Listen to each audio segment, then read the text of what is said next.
Les journées d'Abigail Kwaterka Carter débutent à 5 h du matin. Elle commence par courir dans les rues de son quartier natal, Jamestown, l'un des plus anciens d'Accra. Quartier ouvrier axé sur l'industrie de la pêche, la plupart des habitants de Jamestown sont des gars, surtout connus pour leur passion de la boxe.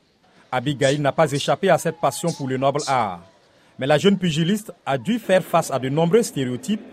À part son frère, lui-même boxeur, elle n'a pas reçu d'encouragement de sa famille.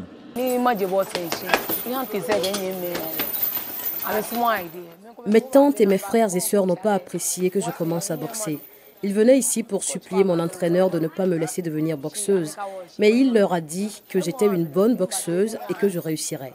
L'année dernière, la jeune boxeuse de 28 ans est devenue la première femme ghanéenne championne du monde de la discipline. Elle a battu la Britannique Sangeeta Berdy à la Bukom Boxing Arena de Jamestown pour le titre de championne du monde des poids super de la WIBF. Je suis devenue la première boxeuse à voyager en dehors du Ghana sur le billet des Black Bombers, l'équipe nationale de boxe, tout comme je suis devenue la première femme à remporter un titre mondial pour le Ghana. Abigail n'est peut-être pas la première boxeuse ghanéenne, mais elle est la plus titrée du pays. Son entraîneur, Ebenezer Coach Killer Adjeyi, l'encadre avec fierté lors de ses séances d'entraînement au Black Panthers Gym de Jamestown.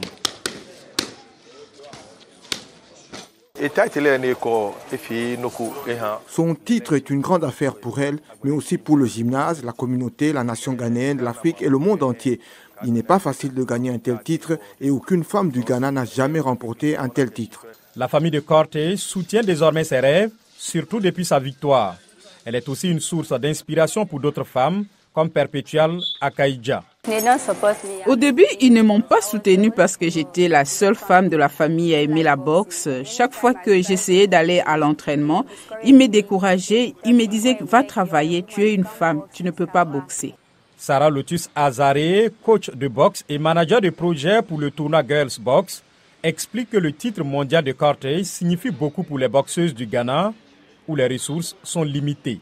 Même pour les boxeurs masculins, lorsqu'ils se battent contre des non-africains, il est très difficile pour eux de gagner car ils ont beaucoup plus d'installations et d'équipements que nous. C'est donc une histoire très inspirante et nous sommes vraiment heureux pour elle. Il faut de la sueur et du dévouement pour atteindre le sommet dans le monde de la boxe, mais le parcours de Cortez reste une source d'espoir pour d'autres femmes qui souhaitent se lancer dans ce sport.